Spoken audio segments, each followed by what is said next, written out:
100 দিনের কাজ বন্ধ করে দেওয়ার পর আমরা কিন্তু কর্মশ্রী প্রকল্প পাল্টা চালু করেছি এবং সেই কর্মশ্রী প্রকল্পের মাধ্যমে আমরা কিন্তু ইতিমধ্যেই 78,31,000 জব হোল্ডারকে কাজ দিয়েছি।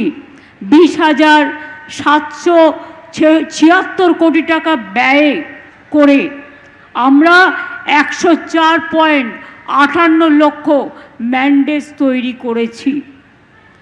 এটার কাজ এটাই। তারপরে আদালতের নির্দেশ পেয়ে, হাইকোর্টের নির্দেশ পেয়ে 6 মাস ঘুমিয়েছিল, সুপ্রিম কোর্টের নির্দেশ পেয়েও করেনি। হঠাৎ একটা চিঠি পাঠিয়েছে,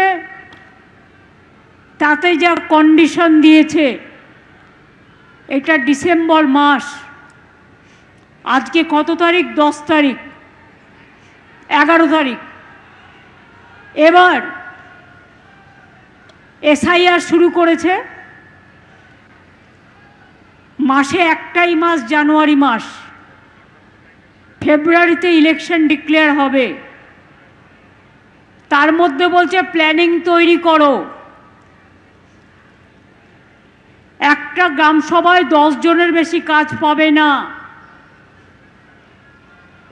আরো অনেক নিয়ম কানুন দিয়েছে, টেন্ডার করো। একটা টেন্ডার করতেই তো 3 মাস চলে যায়, আর মার্চ মাসে ফাইন্যান্সিয়াল ইয়ার শেষ হয়ে যায়। এটা আমাদের সাথে চালাকির খেলা। আমরা বলি 4 বছর যখন দাওনি, 5 বছর যখন দাওনি, তোমাদের ভিক্ষে আমরা চাই না। আমরা 100 দিনের জায়গায় 75 দিনের কাজ করেছি। কাজ হতো না। আজকে কর্মশ্রী প্রকল্পে এভারেজ 70 দিনের কাজ হয়ে গেছে এবং আরো 5 থেকে 10 আমরা আরো করব। নিশ্চিন্তে থাকুন, আমরা ভিক্ষে করে খাই না। এটা চৈতন্যর দেশ, এটা রামকৃষ্ণের দেশ, এটা স্বামী বিবেকানন্দের দেশ, এটা রবীন্দ্রনাথের দেশ, এটা নেতাজির দেশ, এটা নজরুলের দেশ, এটা বাবা সাহেব আম্বেদকরের দেশ, এটা প্রমোদনাথ ঠাকুরের দেশ। মনে রাখবেন, হরিগুরুচাঁদের দেশ। এটা মনে রাখবেন যে এটা হচ্ছে আমাদের দেশ, এটা রামকৃষ্ণের দেশ। অনুকূল ঠাকুর বলুন, লোকনাথ ঠাকুর বলুন, আমাদের মন্দির বলুন, মসজিদ বলুন, গুরুদ্বারা বলুন, গির্জা বলুন, চৈতন্যদেব শান্তির বাণী নিয়ে এই নদিয়া জেলায় পদার্পণ করেছিলেন। নবদ্বীপ ধাম তার সবচেয়ে বড় উদাহরণ এবং সেই নবদ্বীপকে আমরা হেরিটেজ টাউন হিসেবে ঘোষণা করেছি। আপনারা জানেন এই নদিয়া জেলার দিকে কেউ আগে ফিরেও তাকাতো না রাজনীতি করা ছাড়া।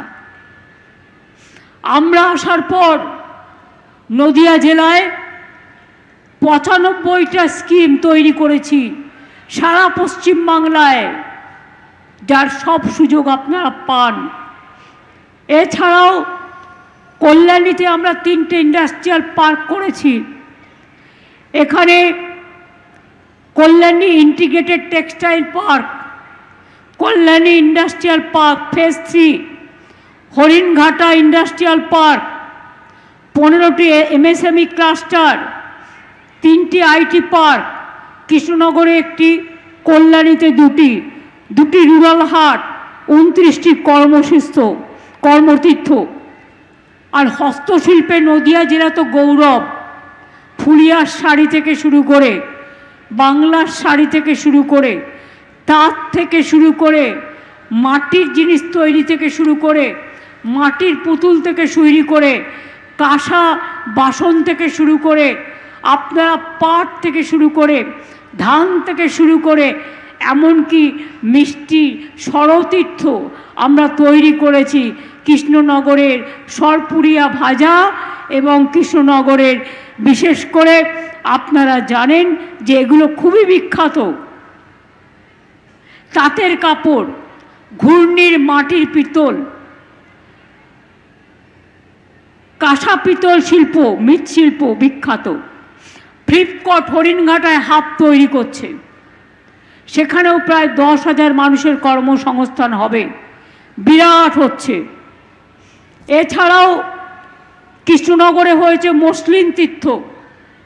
আমি যখন প্রথম ক্ষমতায় আসি, আমি দেখলাম মাত্র 6 জন মসলিন তীর্থে যারা কাজ করেন, মসলিন বানায় বেঁচে আছেন। আমি 6 জন থেকে ট্রেনিং দিয়ে 600 জন তৈরি করলাম, তারা আজকে মসলিন তৈরি করে। এটা আমাদের গর্ব, কি সুন্দর। এবিপি আনন্দ, এগিয়ে থাকে, এগিয়ে রাখে।